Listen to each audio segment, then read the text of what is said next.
Buenas, buenas, ¿cómo están ustedes? Vamos a comenzar con el capítulo uno, la esencia sagrada de la mujer. Bueno, socia, ¿qué pasó en 1486 a 1487 después de Cristo con las mujeres? Eduardo, qué buena pregunta para arrancar nuestro intercambio. El periodo de 1486 a 1487 fue un momento histórico particularmente oscuro y trascendental para las mujeres en Europa, debido a un evento específico que marcó el inicio de una era de persecución sistemática. Lo más relevante que sucedió en ese lapso es la publicación del Malleus Maleficarum, o Martillo de las Brujas. Aquí te detallo los puntos clave para que lo tengamos presente. El libro fue escrito por los inquisidores dominicos Heinrich Kramer y Jacob Sprenger, y su primera edición data de 1487. Es considerado uno de los tratados más misóginos y peligrosos de la historia. ¿Qué planteaba? Este manual no solo justificaba la existencia de la brujería, sino que proporcionaba un marco legal y teológico para identificar, procesar, torturar y ejecutar a personas acusadas de practicarla, centrando el objetivo casi exclusivamente en las mujeres. Impacto en la mujer. El texto argumentaba que las mujeres eran moralmente más débiles, más propensas a la tentación del diablo, y que, por su naturaleza, eran un mal necesario. Esto institucionalizó la violencia de género, sirviendo como guía para la cacería de brujas que se extendería por siglos en Europa y posteriormente en las colonias americanas. Contexto de control. En aquel momento, el libro se convirtió en una herramienta de control social.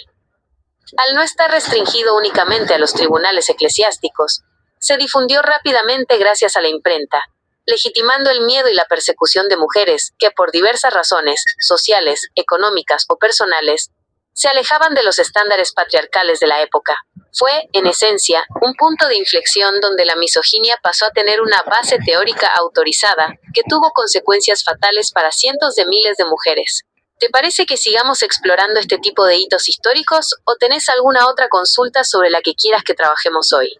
Para profundizar en lo que ocurrió entre 1486 y 1487, debemos analizar la conjunción de una crisis de legitimidad institucional y un giro sociológico y teológico sin precedentes en la Europa de finales del siglo XV. El contexto previo. La Bula Summis Desiderantes Affectus, 1484. Para entender la publicación del Malleus Maleficarum entre 1486 y 1487, es imperativo mirar 2 años atrás. En 1484, el Papa Inocencio VIII emitió la Bula Summis Desiderantes Affectus. Este documento fue la respuesta del papado a las peticiones de Heinrich Kramer, quien alegaba que en las regiones del norte de Alemania la brujería estaba fuera de control. Esta bula fue el paraguas legal que legitimó las acciones de Kramer y le otorgó la autoridad pontificia para actuar contra quienes supuestamente dañaban la fe, los animales o las cosechas. Sin este respaldo, el Malleus no habría tenido la fuerza coercitiva necesaria. 1486. La resistencia y el fracaso inicial. En 1486, Kramer intentó llevar sus teorías a la práctica en Innsbruck. Sin embargo, se encontró con una resistencia inesperada. El obispo local, Georg Golzer, se opuso terminantemente a sus métodos. Golzer no solo expulsó a Kramer de la ciudad, sino que lo calificó abiertamente de senil y loco por sus obsesiones. Es fundamental entender que en 1486 no había un consenso absoluto sobre la brujería.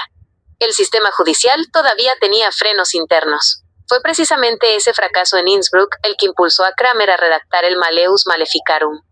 Se dio cuenta de que necesitaba convencer al mundo académico y eclesiástico de que su visión sobre la brujería era la única verdad teológica posible.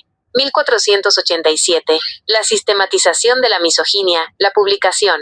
En 1487, la publicación del libro cambió las reglas del juego. A diferencia de otros tratados demonológicos anteriores, el Malleus fue diseñado con una estructura de manual de procedimientos. La justificación teológica. El libro no solo enumeraba crímenes, sino que construía una jerarquía de género. Los autores argumentaban que la palabra fémina provenía de fe y minus, menos fe, sosteniendo que las mujeres, por su naturaleza, tenían menos capacidad de fe, y por lo tanto eran más susceptibles a pactar con el demonio. La ruptura del procedimiento legal. El manual recomendaba abandonar el sistema acusatorio tradicional en favor del sistema inquisitorial. Esto permitía el uso de la tortura como medio estándar para obtener confesiones, eliminaba la necesidad de testigos presenciales confiables y permitía el uso de denuncias anónimas. Esto desmanteló la protección jurídica de las mujeres, convirtiendo cualquier acusación en una sentencia de muerte casi automática. El papel de la imprenta. Es crucial notar que 1487 fue una fecha crítica por la expansión de la tecnología de Gutenberg. El Malleus fue uno de los libros más impresos de la época, solo superado por la Biblia. Esto permitió que la ideología de Cranmer se infiltrara en los tribunales civiles y religiosos de toda Europa en cuestión de pocos años, saltándose las jerarquías que, hasta entonces, habían logrado contener la histeria colectiva. El impacto real en la vida de las mujeres. A partir de este momento, la figura de la mujer fue redefinida legalmente. El libro transformó las sospechas vecinales, a menudo basadas en conflictos por tierras, herencias o envidias, en crímenes contra la cristiandad. Las mujeres que vivían solas, las parteras, que tenían conocimientos médicos que la iglesia veía con recelo, las curanderas, o aquellas que desafiaban las normas de castidad impuestas, pasaron a ser blanco directo. El 1487 marca el inicio de una transición, donde la persecución ya no dependía de la prudencia de un juez local, sino de un código que obligaba a los magistrados a perseguir la brujería, so pena de ser ellos mismos sospechosos de herejía por no actuar. Fue, en definitiva, la institucionalización de una estructura de poder que eliminaba la autonomía femenina mediante el terror judicial. ¿Qué aspecto específico de esta estructura o de las consecuencias sociales te gustaría que analicemos ahora para seguir avanzando? Para profundizar, es necesario entender que el Malleus Maleficarum no fue un texto aislado, sino la culminación de una ingeniería social diseñada para desmantelar estructuras de poder locales que, hasta finales del siglo XV, estaban en manos de mujeres o bajo su influencia directa. Para analizar esto sin resúmenes, debemos mirar la intersección entre la economía, el control de la natalidad y el desplazamiento del conocimiento. El desplazamiento de la autoridad médica. Las parteras y curanderas. En el siglo XV, la medicina era una práctica profundamente arraigada en la tradición oral de las mujeres. Las parteras no solo ayudaban en el parto, tenían el control sobre el conocimiento anticonceptivo, la gestión de la fertilidad y el uso de hierbas con propiedades abortivas o analgésicas. La publicación de 1487 supuso un ataque directo a esta forma de saber no institucional. El Malleus dedica secciones enteras a argumentar que las mujeres que utilizaban hierbas para aliviar dolores o controlar la reproducción estaban, en realidad, usurpando el poder divino sobre la creación de la vida. Al catalogar a estas mujeres como brujas, el manual permitió que la medicina se desplazara hacia el ámbito masculino y universitario. Se criminalizó el conocimiento práctico femenino, etiquetándolo como brujería, para legitimar la expansión de una clase profesional de médicos académicos que dependían de la aprobación de la Iglesia y el Estado. La ruptura de la solidaridad comunitaria y la paranoia judicial. Uno de los mecanismos más perversos del Malleus fue su insistencia en la confesión bajo tortura y la obligación de denunciar. Antes de 1487, en muchas comunidades europeas, existían redes de apoyo mutuo entre mujeres. Si alguien era acusado, la comunidad a menudo protegía a la persona o cuestionaba al acusador. El texto de Cranmer y Sprenger introdujo una cláusula de sospecha. Cualquier persona, incluyendo jueces, magistrados o vecinos, que no cooperara con la persecución o que defendiera a una mujer acusada, era automáticamente sospechoso de complicidad. Esto destruyó el tejido social. La paranoia se convirtió en una herramienta política. Al fomentar que los hijos denunciaran a las madres y los vecinos a las vecinas, se eliminó la posibilidad de resistencia colectiva.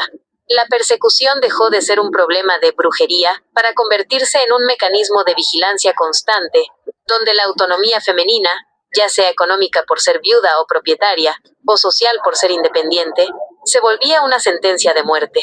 La construcción del otro y la justificación del control estatal.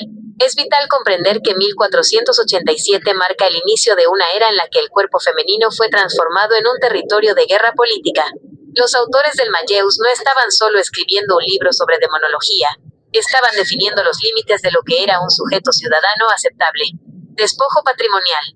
En muchas jurisdicciones, la condena por brujería implicaba la confiscación total de los bienes de la acusada. Esto no era un detalle menor. La persecución se convirtió, en muchos casos, en una forma de redistribución de riqueza. Las mujeres que poseían tierras o negocios, y que no estaban bajo el control directo de un tutor masculino, eran blancos estratégicos.